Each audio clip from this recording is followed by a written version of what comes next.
This video is supported by Profit Accumulator. Profit Accumulator helps you to earn extra money by doing something called match betting. Match betting isn't gambling.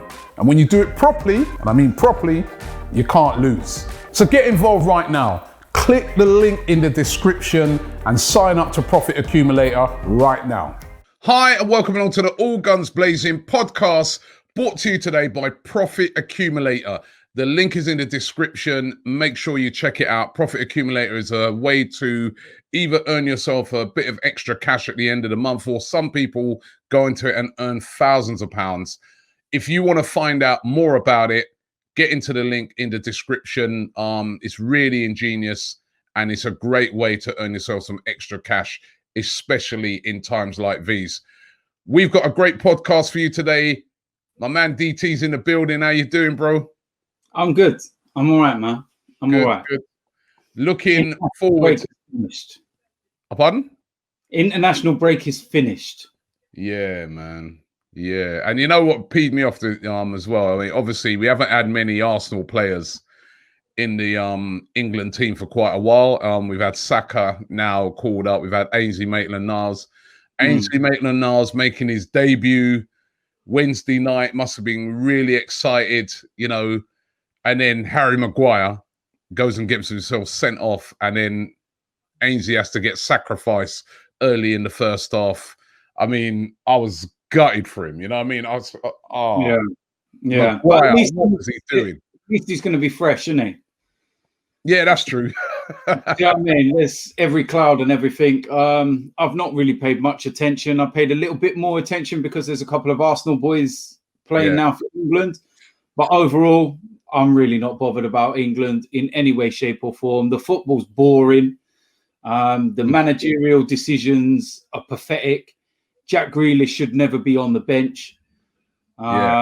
We could be here all day and it just bores the life out of me. So to have real football back feels really, really good. But if there's one thing I can say about the international break is that, you know, I passed the time by watching videos of you dancing. By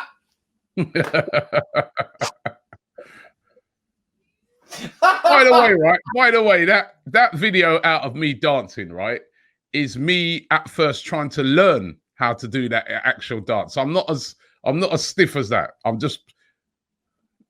No, when did you turn into a dancer? Hey, listen, wait, just for people watching at home, yeah, my screen's not buffering. Do you know what the funny thing is? When did you turn into a dancer then? Listen. Some of the comments that I've seen, someone asked if you was putting out a cigarette. Someone said that you reminded them of the Tin Man, and then someone turned around and said that you can actually still turn quicker than Harry Maguire. I watched it and I said, you know what? Fair play to Robbie for getting up there and doing it and putting himself out there. But the moment I saw that clip, I was like, right, cut me off the end of the show last week, yeah? All right. Now it's my time. Actually, I want to ask you something as well. Because normally every time you have a game, I always like go onto your Instagram page and there'll be like, you have this thing and it will say full time. The lads were great today, 1-7-0, 1-5-0. Fantastic performance by the lads. So on Saturday now, I thought to myself, remember after the podcast, you said to me how you had this game on Saturday, big, massive game, brilliant game coming up. So I thought, let me go on and see how, you know, because I know DT always puts the full time. I went onto your Instagram and I was like, hold on, there's no full time on it. I thought, no, I'll come back in about an hour and refresh it. Refreshed it in an hour, still no full time. Refreshed it the next day, still no full time. What was the score in that game then? The full time was on the Twitter page, and what was the score? Now I'm not allowed to say any more about the game because it's actually being investigated by the FA. Oh, so you can't reveal the score? No, people know the score. People know the score. No, I don't. We lost 2-1. Oh, you lost. I can't speak any more about the incidents in the game, and I'm being 100% serious here, Robbie. I literally can't.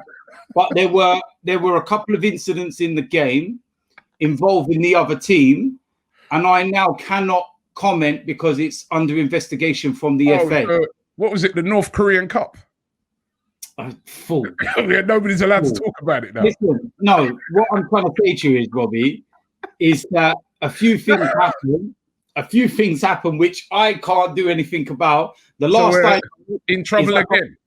No, not me. It's to do with the opposition team, because they had 2 people sent off during the game. Their manager was sent off.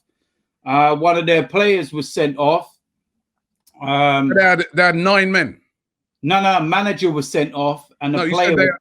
Did you say you had 2 players sent off? No, I said they had 2 people sent off. So they had a manager sent off, and they had a player sent off with about 10 minutes to go. They had the player sent off. So they had 10 men, and they still beat you. Mate, listen. It's just that, as I said, normally I go to the page and I see full time. I get a full rundown. But I was just intrigued. Why was it this week? I couldn't see nothing. You know what? Maybe. Let me tell you something, yeah? When you play your game on Sunday, you see you, yeah? Maybe you forgot, yeah?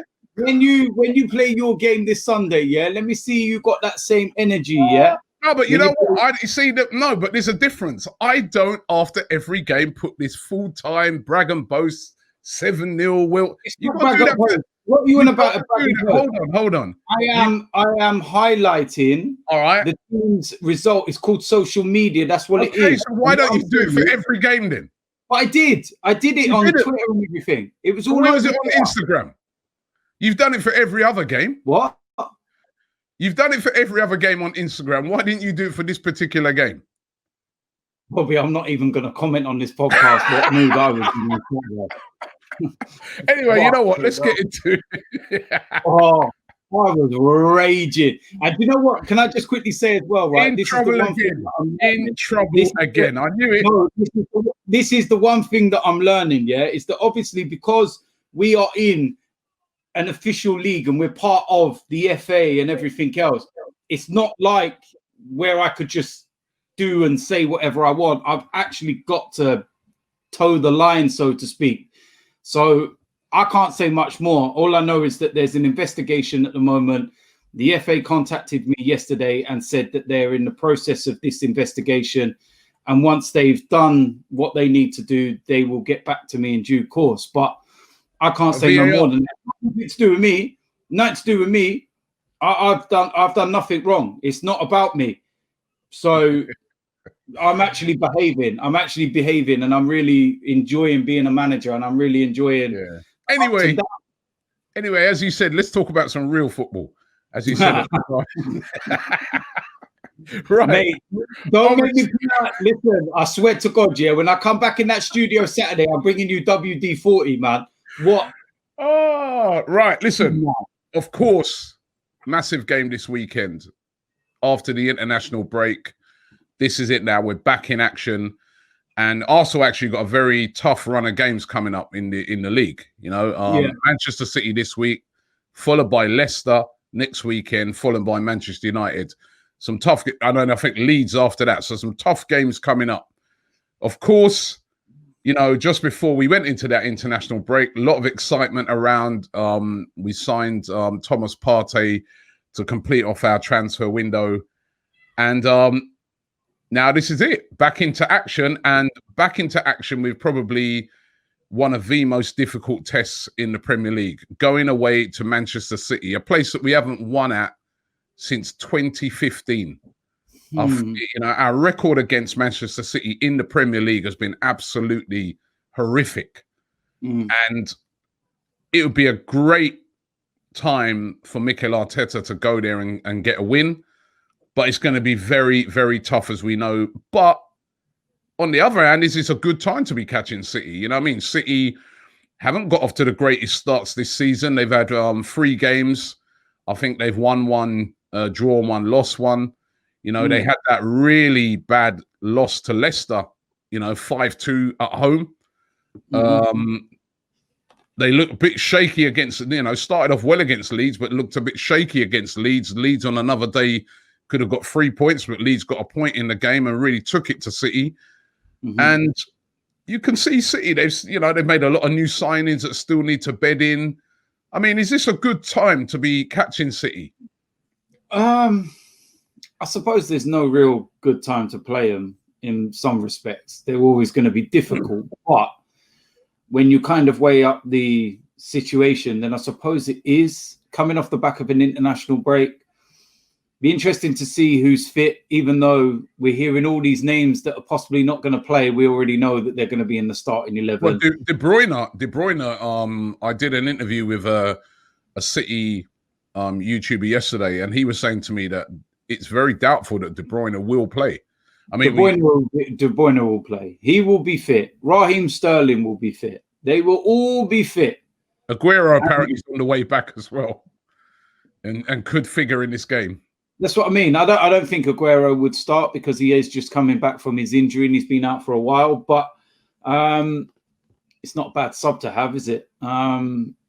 Yeah, we just need to go out there with a positive mindset. Let's remember the last time we played Manchester City and we beat them, and we actually played really, really good, and we nullified them that well. They had one shot on target over 90 minutes. Not many teams do that to Manchester City. I think that the game after lockdown at the Etihad had exceptional circumstances behind it. The fact that we picked up 2 key injuries in the opening 15 minutes, the fact that David Luiz went back to being David Luiz, giving away a penalty, getting a red card, everything that could have went wrong that evening went wrong. So we're going to need a bit of luck. We're going to need to be resolute. We're going to need to defend well. And we're going to need to be compact as a team. And yeah, I think that Gabriel is going to be a key player in this. I think that he's had a very, very good start to life for Arsenal. I think that his 3 games that he's been involved in, I think he's been close, or he has actually won man of the match in each of those 3 games. He's been that good. But this is a real big test. This is where you're coming up against the best players, the best attackers. And if you can perform in this, then we really can start to say, you know what, we've got a talent on our hands. Do you know what I mean? But it needs not just Gabriel. It needs everybody around him in the starting 11, the subs, whoever comes on, manager. It needs everybody to be, 100%. You can't have any... Yeah, sorry. What a lot of people are going to be looking at is, does Thomas Partey start in that game? Now, remember the game against Liverpool, we were all very disappointed when Gabriel was left out. And as it turned out, that seemed to be a mistake by Mikel Arteta, because when he played in the second game, he played excellently. When we played them then subsequently in the Carabao Cup. Will Arteta, you think, start Thomas Partey? He came back a little bit earlier than most of the other players from the international break. They had all the shirt reveal and that. He's been in training. He's played a couple of games this season already. Well, he's played a couple of games in La Liga. He's just played a couple of games on international duty. But of course, will have very little time to have trained with his teammates. Lots of players returning back from the international break. And he'll be in a key position in the midfield. Do you start Thomas Partey in that game?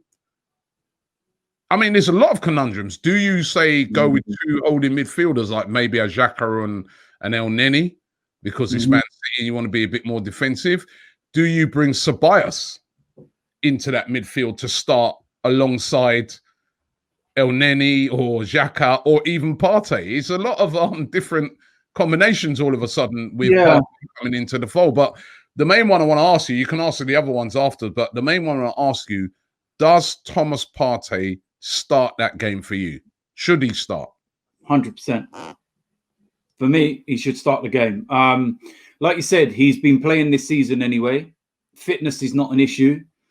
He might not know his players, but he will know a lot about them and the way that they play. It's not like an unknown. I just think that it would give everybody a huge lift. I think a signing like this gives everyone, not just the fan base, but the players. If you're a player sitting in the dressing room and you see someone of that caliber come into the dressing room, it can't help but raise your level as a player, or it should do as a player. If it doesn't, then you're in the wrong sport.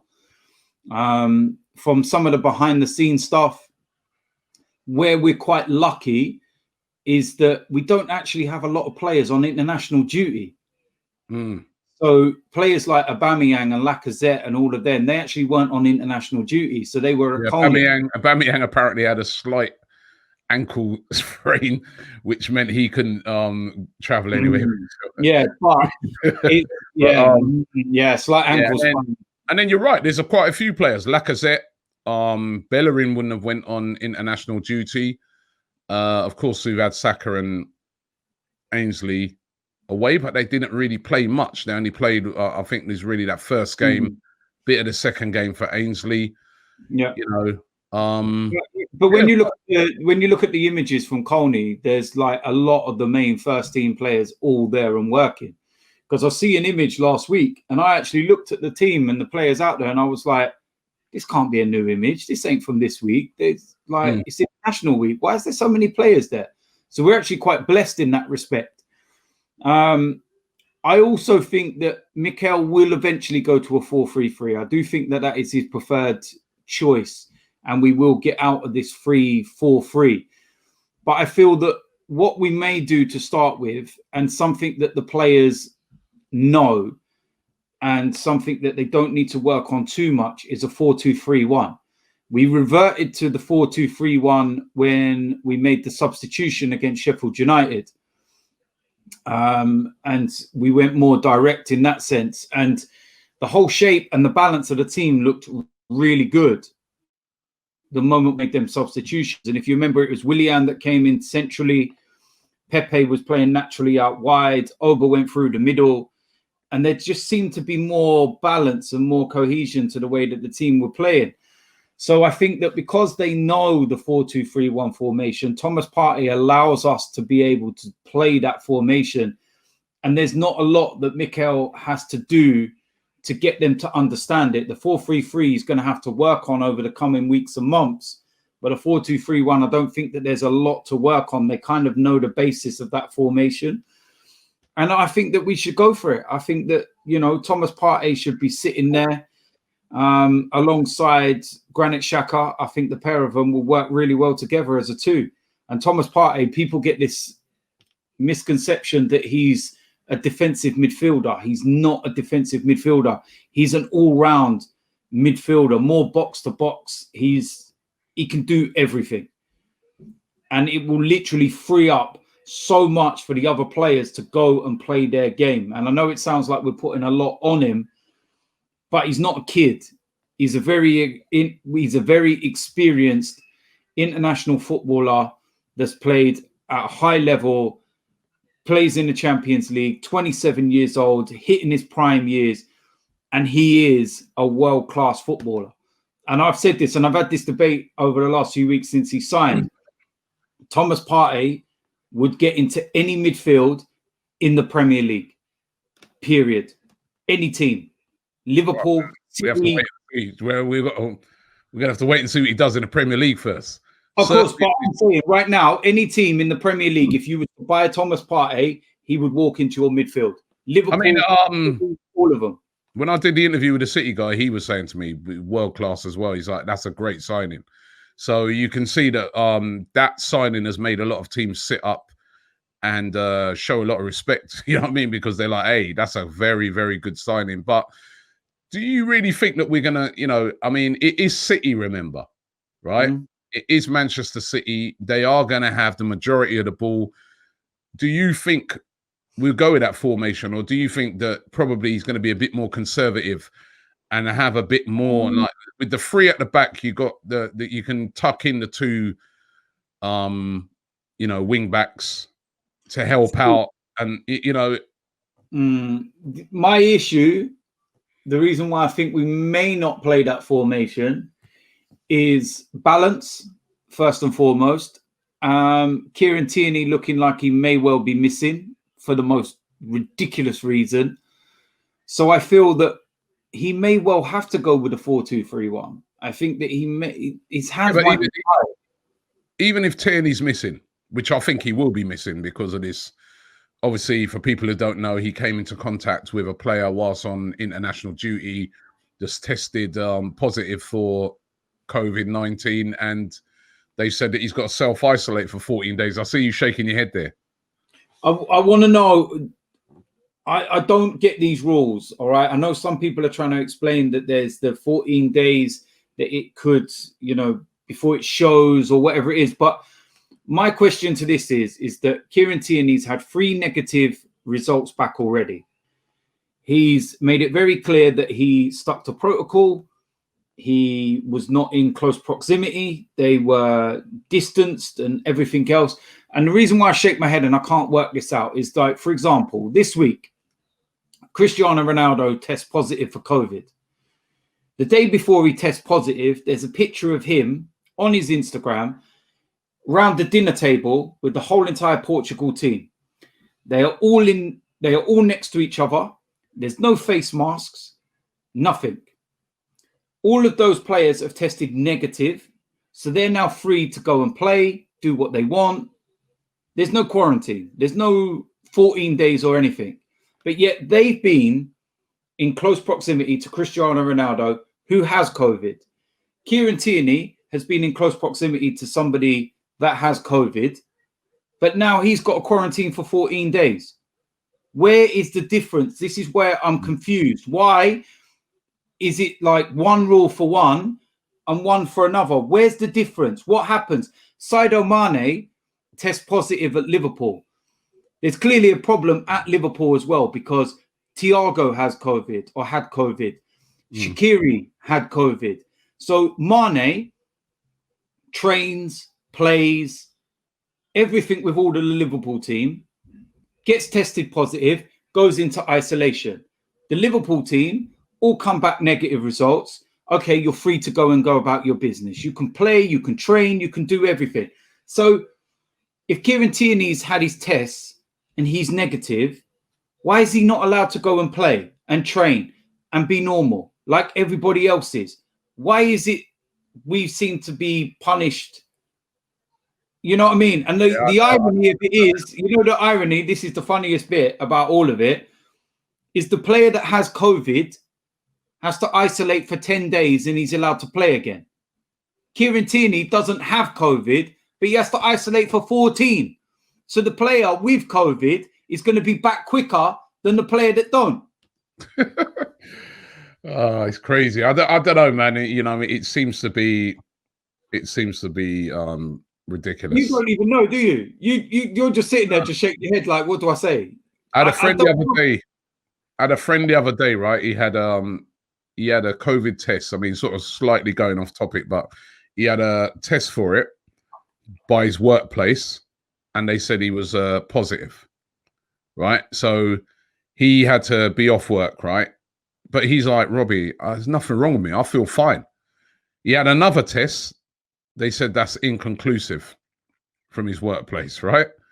So then now, he's often self-isolate at home. He can't even go near his family. He's stuck up in a room in his house, can't go near anyone, right? And then he's just like, nah, there's nothing wrong with me. I feel fine. And then so he said he's going to have another test, this time with the NHS. However, right, even though he'd been self-isolating by that time, he'd been self-isolating for over a week. The people at the NHS said to him, if you fail this test, if you are positive, right, you then have to self-isolate for a further 14 days again, on top of already what you've done, which is, you know, it just doesn't make no sense. And then, he then done the, lost it there slightly. He then done the test again. What happened? Why are you so dark? I've had a power cut.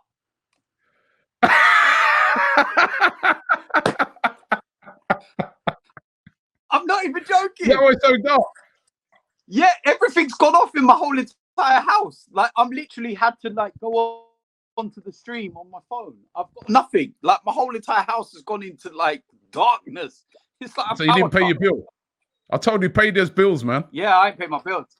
You ain't paying me enough, man. I ain't paying my bills. It's like I've got no idea what the hell's going on. I don't know what to say. Can you even see me? Hi. I can see you, man. This is like, oh my. See, oh my. Listen, you can't write this. You genuinely can't write this. Like live in the middle of a podcast, I have a power cut. It's like, yeah. And I was just giving you the story about my mate who had the COVID test. Do you know what I mean? It was like there's some powers and madness. I'm genuinely baffled. I'm shocked. I'm just like, I'm sitting here and literally like I'm looking around my room and like the power in the whole house is gone. Like there's nothing. It's literally just. Where are you then? It's so dark. Are you in a cave or something? What? You in a basement or something like that? I've got a studio in it, but it's blacked out. So like the windows are blacked out. So that's why. So now I'm here. Like, believe it or not, it's like 10:30 in the morning. But anyone would think we're filming this podcast at night. Look, it's gone even darker. What's going on? Oh, there we go. Now it was the light on my. See, look, I've got no power going to my laptop, so even that's dimming now. I don't know what I'm supposed to do, man. This is like, if we turned this in, this podcast is like Fright Night. It's like a Halloween special. A Halloween special. Well, you know what? Maybe, you know, we continue. Give me 1 minute to just see if something's tripped and I can turn it over, and then I'll come back. Okay. And then we can. Right, you go and do that. You go and do that. You go and get your power back on. In the meantime, you keep talking. You keep talking on this feed because I know you like talking to yourself, right? So you talk for the next 5 minutes, and I will return either like this or with power. Hey, looks like DT's back now. You back? He's got light as well. Mate, I have no idea what's happened. I literally went out to my fuse box and it had tripped. My fuse box had just tripped randomly. So he's a key meter, right? One of those ones where you put the key in it. Ooh. About key meter. Hey, listen, man, no shame in that, you know. I'm on about no, you know the electric box, the actual one with all the switches on it. Yeah. Like for some reason, the main switch to the house was off. It's just, I don't know, something must have just triggered it and it's just boom. And it's just literally killed everything in the house. I was like, what the hell is that? I literally just flicked it back on. Fine. Cool. So no shame, hey, by the way, no shame in the key meter, bro. I used to have one of those back in the day. I know, but now you're living in luxury, innit? Enough time that used to trip out on me. You're right in the middle of watching a film. He's just like, you have to go and press up the £5. You know, like you get a little backup. Emergency credit. Yeah, that's it. Yeah, trust me, man. So ain't no shame in that. I know. Right? They used to be little keys and you used to slot them into the machine. Yeah. You had to go down the shops and charge it up. Yeah, like the old, it's like the old pay-as-you-go phone. You know, on your phone until you got that message. Your calling credit is running low. Please arrange a top-up. And the moment that happened, you used to go straight down to the shop. £10 credit, quick. Yeah, they were. You had I don't even remember the basher phones. Oh, mate, way back in the day. Way back. Oh. Anyway, we won't get into that. Let's keep this legal. Yeah. Right? Oh my God. Dear God. But we were sort of talking about Tierney, obviously, right? So let's.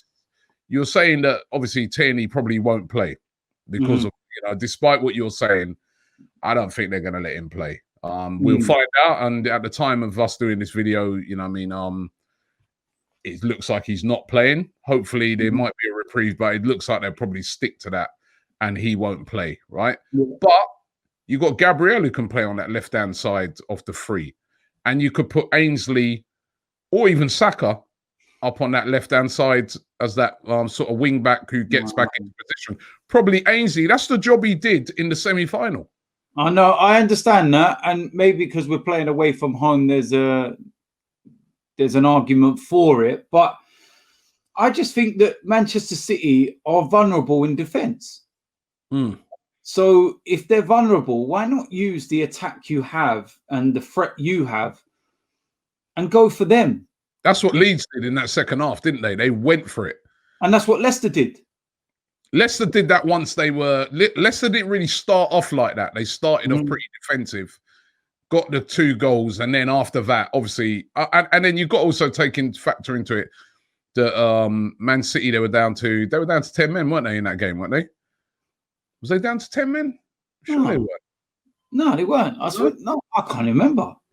They gave away 2 penalties anyway. I remember that. So yeah, but that was Vardy running. So why not cause you saw what kind of problems that Vardy created that day. Aubameyang, in terms of his movement and his pace and everything else, is no different. So why not utilize our strengths and try and actually play our game? It'd be nice. Play Aubameyang down the middle, maybe then. Yeah, I would. All right, give me your team then. Give me your team. I would go with Leno in goal, obviously. Back 4. See, this is the thing. It's so difficult what I would do with a 4. This is where I think we've still got a slight issue because David Luiz is not great in a 4. So Bellerin right back. Jesus Christ, who are you going to have left back, man? Oh, my dear God, without Tierney. Ainsley? You can do. Anyone but Kolasinac. Saka? I don't want him that far back.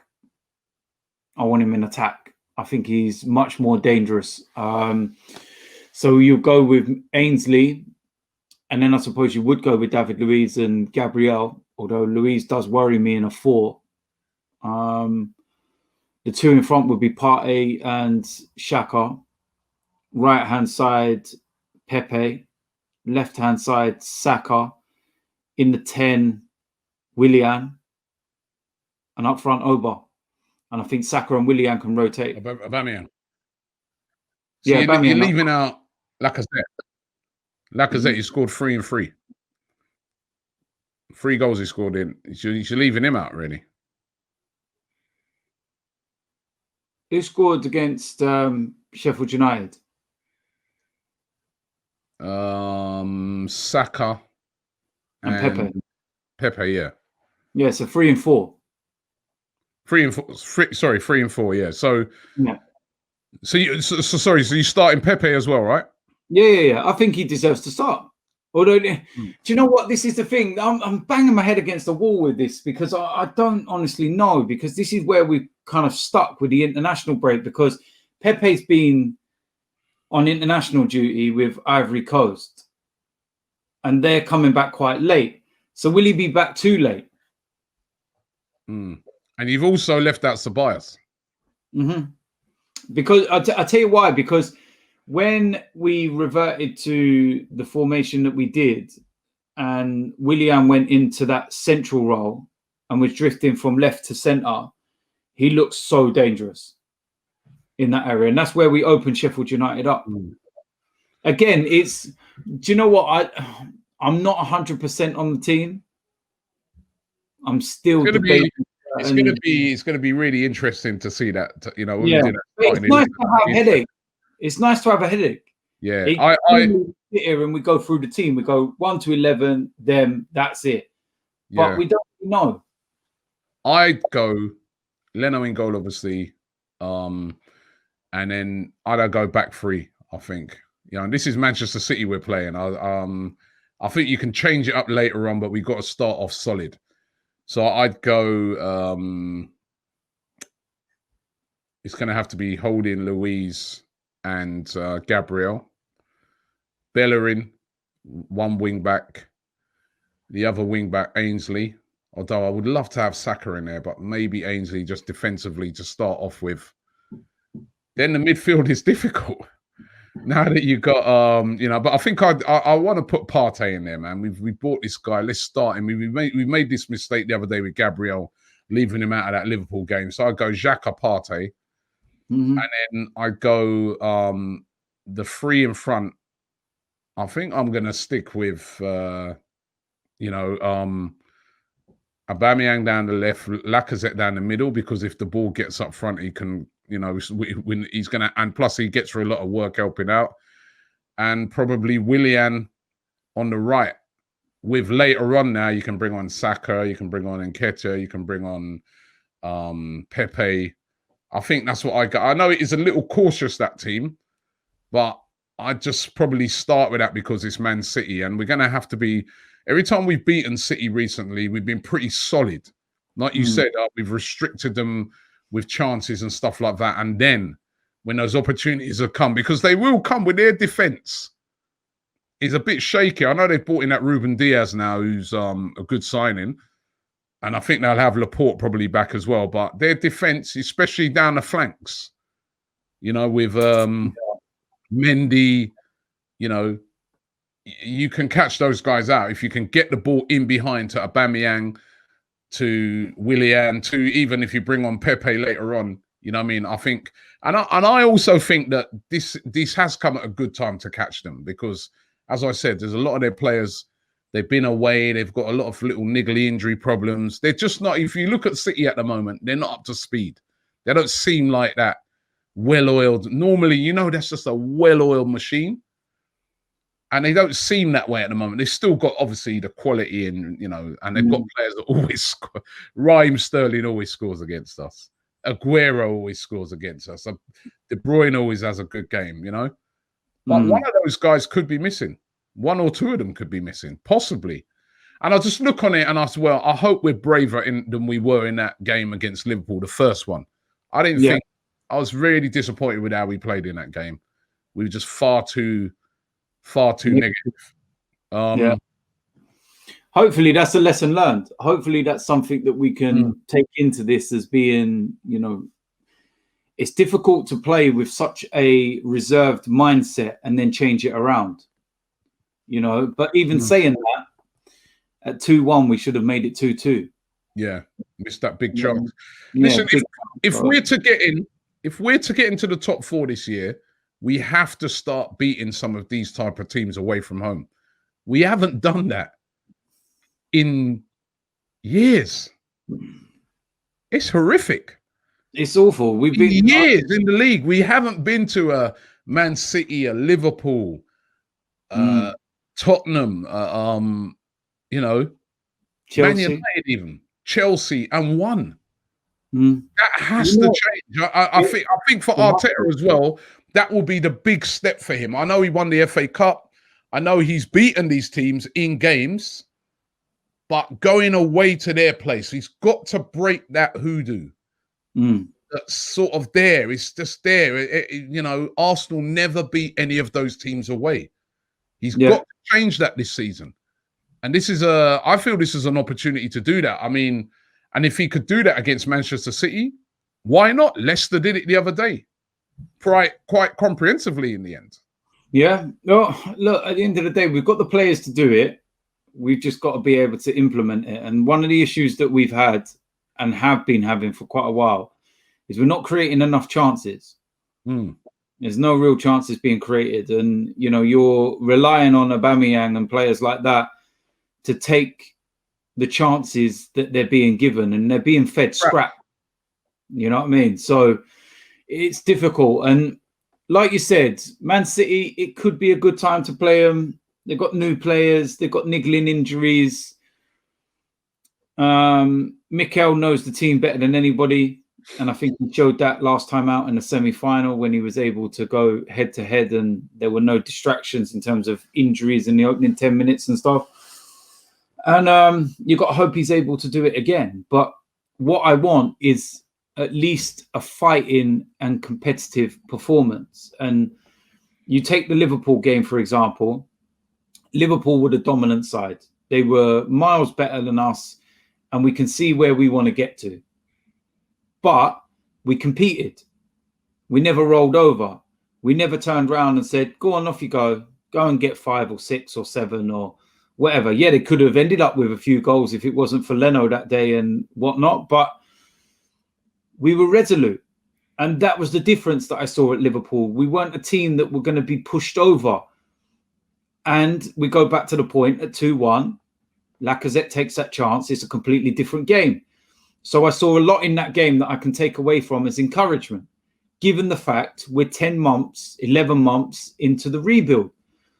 And let's also remember 5 or 6 months of that rebuild have been COVID. So it's probably been half a year. So there's little positives that we can take away. And if we ultimately don't get the result on Saturday, but we can come away with a lot of positives and a difference to other years, we can take that and move on.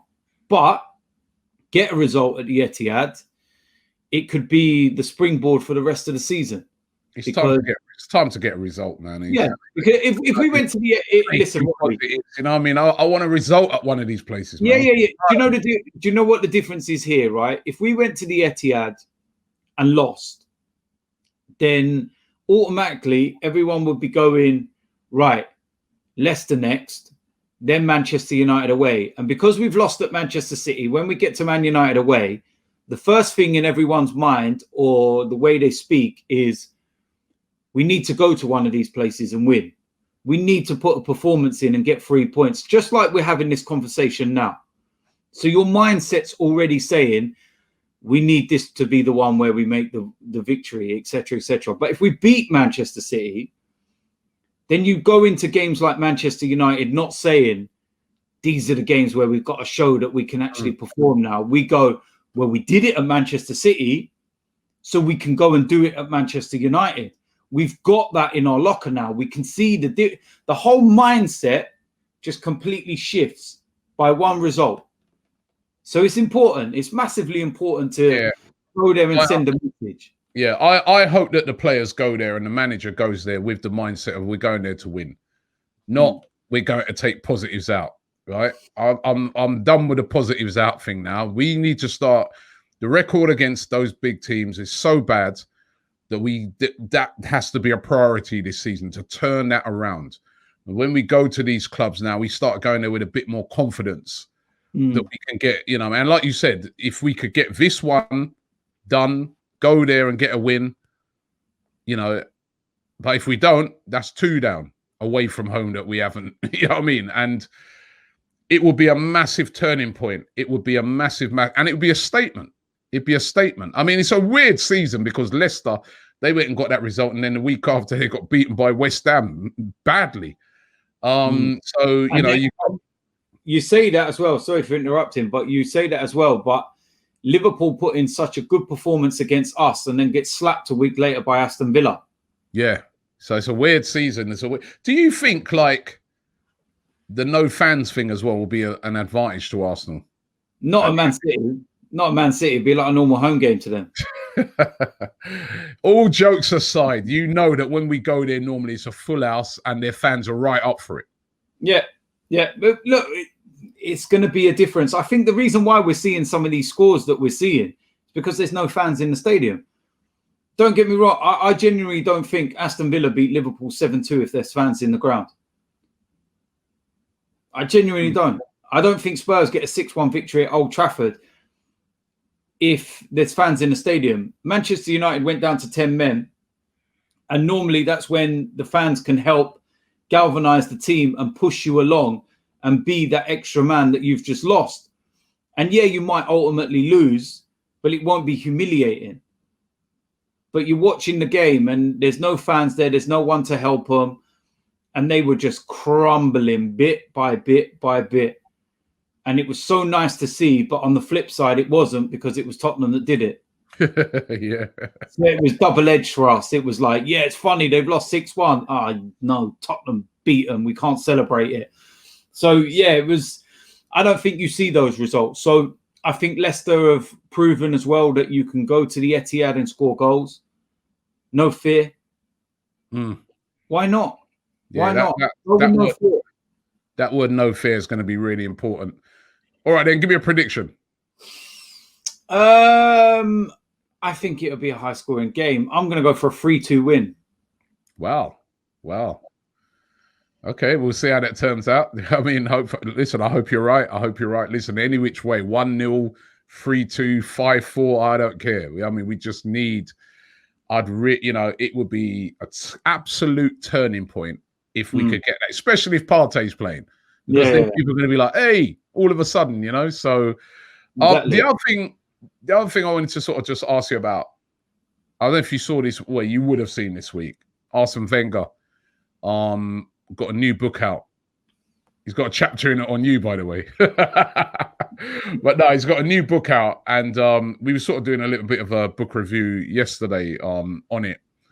Talks a lot about his time, obviously, he goes right back to when he was in France, to when he went to Japan, coming to the Emirates, the glory days, and then also the sort of down times.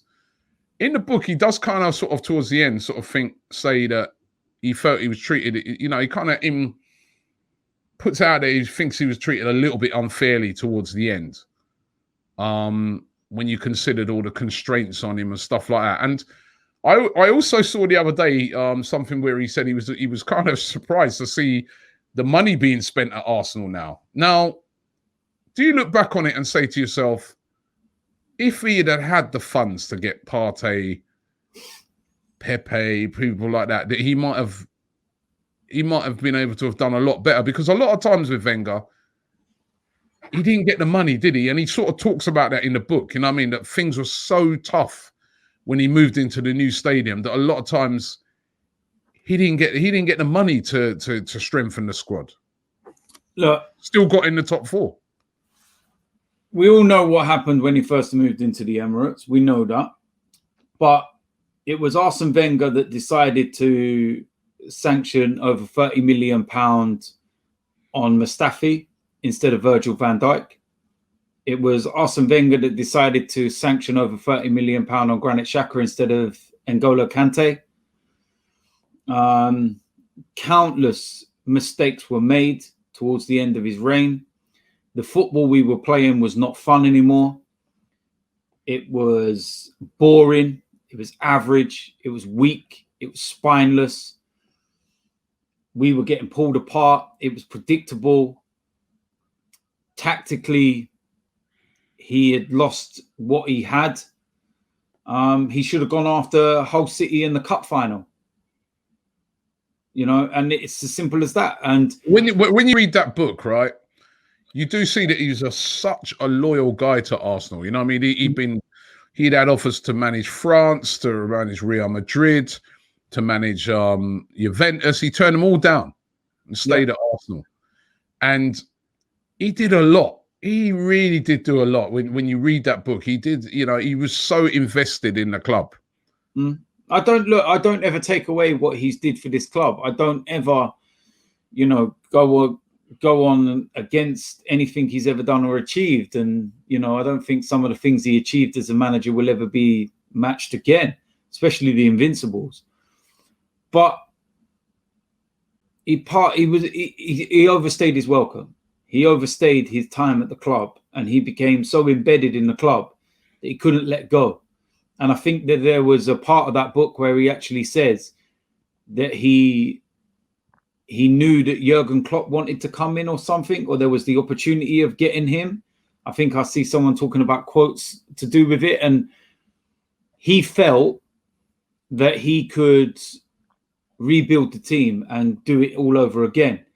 And that was down to stubbornness. He could not accept that his time had gone and that he was finished as a manager. And there's cycles as managers where the game catches up on you. It goes past you. I see it with Jose Mourinho now, and I keep saying it.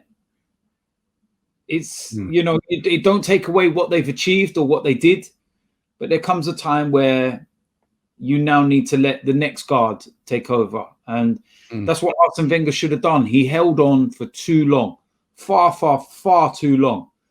And we're still trying to repair some of the mess that he's part of creating. Remember that. Some of these players that we're trying to get rid of on ridiculous wages, he was a part of that. Yeah. And we're dealing with it now. So it doesn't mean... He was a great, though, wasn't he? He's a great manager. He's one of the great... He's not great. He was world-class, Robbie. He was an unbelievable manager in his first period at Arsenal. And even when we moved into the Emirates, when you can look at it with a clear head, he had so many restraints. He had to do so many things at the beginning, but that doesn't take away the final 5-6 years or so of his time there where he overstayed his welcome. He should not have been there anymore. And it's his stubbornness. It's the owner's fault for allowing it. There's a million reasons, you know, Ivan Gazidis, all these things. And like I said, we're still paying for some of those mistakes now. You know, the Mesut Ozil situation, Arsene Wenger was a part of that. You know, the Mustafi. How's that his fault? He was here when they got a new contract. Yeah, but yeah, all right, okay. I mean, we all know. Nobody was arguing about that contract at the time. No, but what I'm saying is that we already know how much of an influence he had on everything at Arsenal. If he would have turned around and said, don't give him that contract, he's not worth 350 grand, Arsenal would not have given him it. They would have taken Arsene Wenger's word on it. And then fans would have been in a meltdown. They might have been, but, you know, cold light of day, hindsight, whatever it might be. But, you know, like I said, the Mustafi situation, that's all Arsene Wenger. You know, if you want to look at positives, the last thing he did was bring Aubameyang in. But then I suppose from what we're hearing, that wasn't actually down to him anyway. And he'd already started to lose the controls that he'd once had prior to that anyway. And you only have to look at the fact that it was, you know, other people like it was, what's his name at that time? Oh, my God, what was his name that we ended up getting rid of, man? The one who was at Dortmund anyway. Oh, Sven Mislintat. Yeah, it was all to do with them. And those people were starting to take their reins of the club and control of things. And he was starting to slowly lose his grip on everything at the club. And I'm still adamant. And I think if we're honest, he got sacked. He got sacked, Robbie. You know, he was given an ultimatum by the club, which is you fall on your sword and you go out a hero and we do this big farewell and everything else. Or you can try and dig your heels in and refuse to leave, and it's going to be not nice. And we don't want that given everything you've done for this club. So he ended up taking, you know, the first option and going out as the hero. And I won't ever take away what Arsene Wenger done. He's given me some of the most amazing memories of my life watching Arsenal Football Club. And that don't ever change. But did he stay on too long? Should he have gone earlier? Do I regret banners? No. And yes, he should have gone earlier. Do you not regret? He doesn't really talk. He does, as I said, he doesn't really talk much about, you know, the stick he got from the fans and stuff like that. He talks a little bit about it in the book. And, you know, obviously he didn't, you know, he was quite unhappy about it. Well, he didn't really say it in that way, but, you know, obviously it troubled him. He did understand the frustration of the fans, but he felt like, from what I've gathered from some of the quotes, is that he felt like he couldn't understand why we were all moaning the way we were, like we were ungrateful or something. And I was like, well, that just shows why we had to get rid of you, because you still, even now, you still can't realize why we're angry. You still cannot realize why we were not accepting what we were seeing on the pitch. We were going to Crystal Palace and watching us get battered. Yeah, and it wasn't one result, Robbie. You know, Liverpool going to Aston Villa in the current climate, you can go, that's one result. Let's look at the whole as a context. But going to Crystal Palace and getting battered was not one result. How many times were we going to teams like we went to Brighton, got battered? How many times will we go into teams where we should nowhere near be even contemplating losing games, let alone getting humiliated? And we were. Then you talk about this whole thing about going to big teams and not winning. How long's that been running for, Robbie? Since when Arsene Wenger was manager. It's not a new problem. It was all a problem under Arsene Wenger. We were going to the Etihad and conceding 6 under Arsene Wenger. We were going to Stamford Bridge and conceding 6. We were going to Old Trafford and conceding 8. All under Arsene Wenger. So all of these problems were deep-rooted and were here when he was manager. I think I would have liked him in the book to try and just more address, and I guess he's not gonna, but address like some of the constraints. He talks a bit about it, but there was obviously a lot more constraints on him where he wasn't able to get certain players, and as he says himself in the book, how they started to lose all the players, and I mean they started leaving and stuff like that, and always saying to him that they're leaving because they want to go and win things, and I think that really depressed him. Was that that players were wanting to leave to go and win things elsewhere because they knew they weren't going to be able to win it at Arsenal. And I listen. I agree with you that he stayed on too long. Because it comes to for every manager, your time it comes.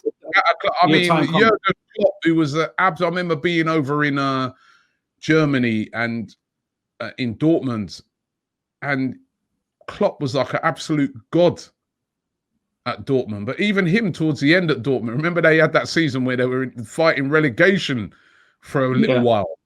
And then, they then went and moved up the table. And he just sort of said to himself after that, it was time to move on to something else. And it's just, I don't think, he's, in the case of Arsene Wenger, I don't know, maybe he felt because he'd been so loyal to Arsenal over the years, he just wanted to stay and get it back on track. You know what I mean? Get it back to where he had it before. It wasn't happening.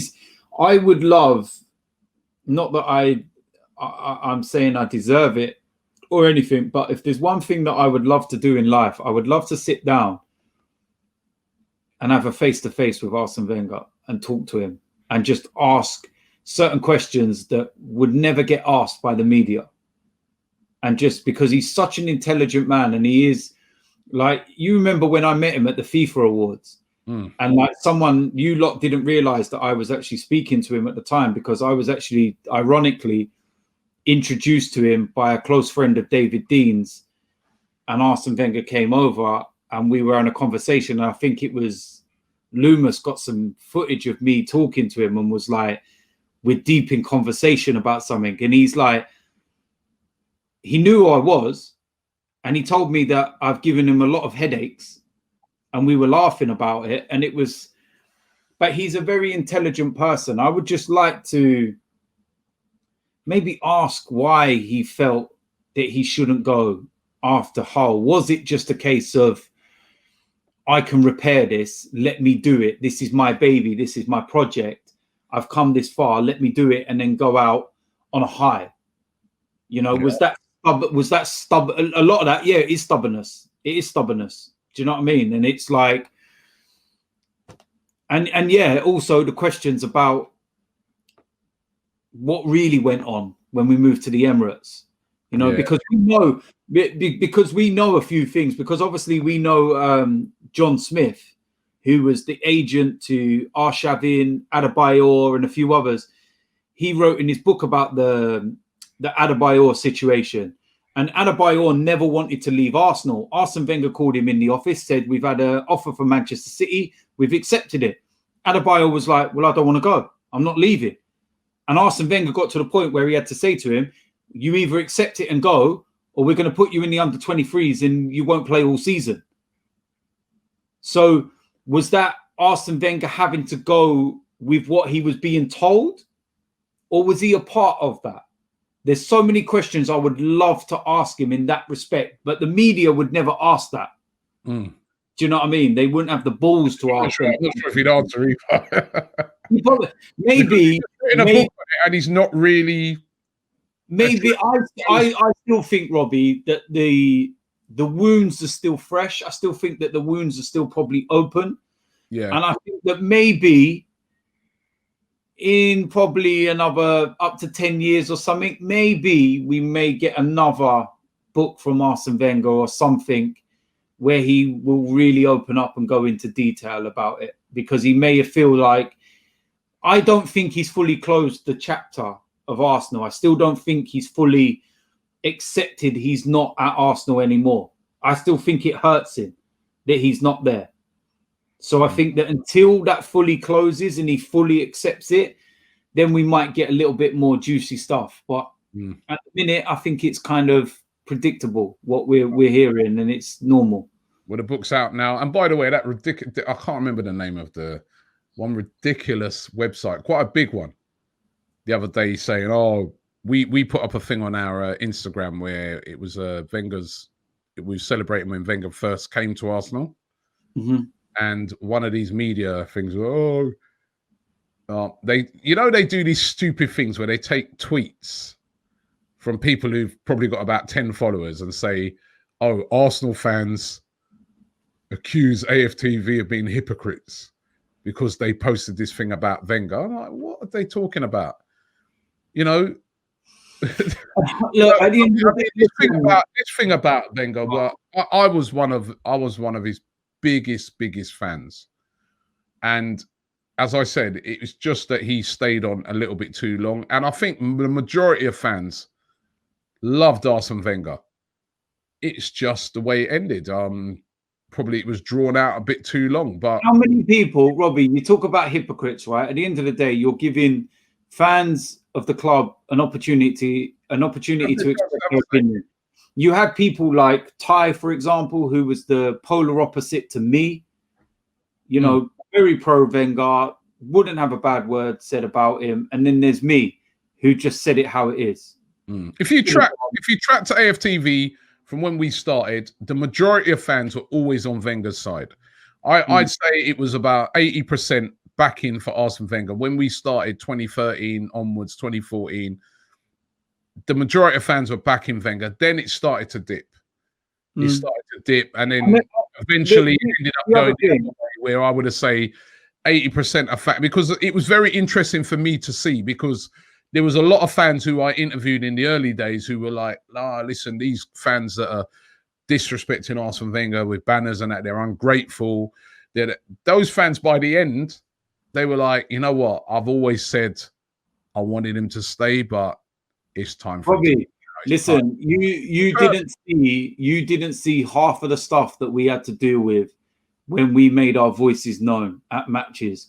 I've had people physically trying to attack me because I pulled out a banner.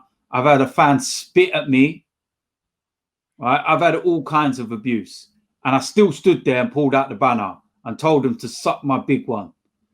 No chance. Sorry, but at the end of the day, I'm voicing my opinion. Yeah, and the majority of people were against you to start off with. What they and then they were with it. In voices because they loved Arsene Wenger. So, yeah. But how many people that can sit there and say AFTV is a hypocrite were also Wenger out, but then on the final game of the season at home was singing one Arsene Wenger? Well, for me, right, it's all it is, right? We're a platform. We give fans a chance to have their say. And as I said, if you track it, in the early days, the majority of fans wanted Wenger to stay, didn't like fans like you who were having a go against Wenger. And then towards the end, it turned the other way. It's just the way it was, right? And those same newspapers and that try and they were the ones also with big headlines, it's time for him to leave and things like that. And journalists out there saying that, he should go and stuff like that. But then when he went now, they're saying, oh, he was put under so much pressure. And if you go back and look at some of their articles, they were the same ones telling him to go. So there's a lot of hypocrisy there. But the one thing we know, he was a great manager. The book is a good read. He was a great manager. It's sad the way it ended up, but he did revolutionize football in this country as well. He's done so much good, and he's still doing a lot of good now. He's working at FIFA. It's just a shame it ended up the way it did end up, but we have to move on, and hopefully we can move on with a win against City, which is something that we haven't seen for a very long time. But DT, thanks a lot. Pleasure. Hey, your power's still up, so that's good. You know what I mean? I think it was Wenger shut your power down. He thought you was yeah, exactly. Do you know what I mean? Hey, do you know what it is? I watched Arsene Wenger so long that I've learned how to be tight with my money. Do you know what I mean? That's what I'm saying though about the book. I don't think it was all him. It weren't all him. I am gonna have to read it. I am gonna have to get it. I am gonna have to read it, and I'm gonna have to. And for anyone asking out there, yes, I can read. All right. So, I'm gonna have to get it. I'm gonna have to read it. And then I'll make my thoughts known afterwards once I've had a good read of it. Read. The audiobooks actually Arsene Wenger narrating it as well. Oh, that's better then. I'll just get that then. So I can sit there and just listen to him. Why you look at me? Why you look at me? Do you know what I mean? Yeah, it's perfect, man. Do you know what I mean? Brilliant bits on the rivalry with Fergie and stuff like that. So, you know, and one of the interesting things in the book, right, is that, you know, when we went unbeaten, he actually said right at the start of the season to the team, the aim is go unbeaten this season. That was the aim. So it wasn't a fluke. That was the actual aim right from the start of the season. So it's amazing. But anyway, DT, thanks a lot. Guys, don't forget the link for Profit Accumulator is in the description. Get involved with that as well. Chance to earn yourself a couple of extra £100 per month. Thanks for watching the show, and we will be back next week. This video is supported by Profit Accumulator. Profit Accumulator helps you to earn extra money by doing something called match betting. Match betting isn't gambling. And when you do it properly, and I mean properly, you can't lose. Now, you always see these promotions by bookmakers like Ladbrokes, William Hill's, Corals, offering a £50 bonus to customers. So you sign up and you might place a £50 bet on a coin toss landing on heads and a £50 bet on the same coin toss landing on tails. Now, whichever way it lands, it don't matter because you won't win or lose any money because you've covered all of the outcomes. However, you get the £50 bonus, so you're still £50 up.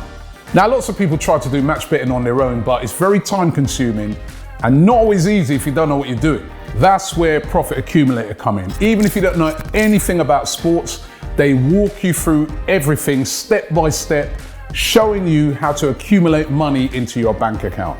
So get involved right now. Click the link in the description and sign up to Profit Accumulator right now.